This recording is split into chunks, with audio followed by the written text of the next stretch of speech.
শেখ হাসিনার সময়ে প্রধানমন্ত্রী কার্যালয় বা অ্যাটর্নি জেনারেলের কলম থেকে আদালতের রায় আসত।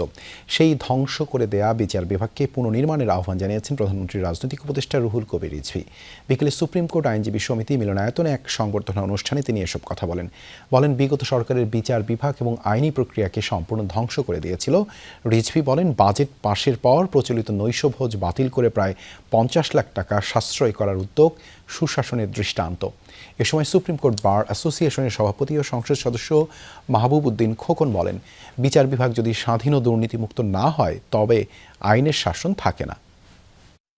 আমরা ফ্যাসিবাদের বিষাক্ত দাগ যাত্রা শুরু করে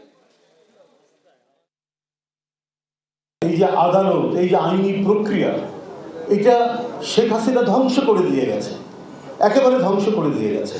এখন এখান থেকে নতুন করে বিনির্মাণ করতে হবে। শেখ হাসিনার আমলে প্রধানমন্ত্রীর কার্যালয় থেকে আদালতের রায় আসত, অ্যাটর্নি জেনারেলের কলম থেকে জজ সাহেবদের রায় আসত।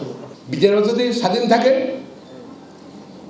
দুর্নীতিমুক্ত থাকে, তার বিচার বিভাগ, গণতন্ত্র, আইনের শাসন, মানবাধিকার রক্ষা কবচ।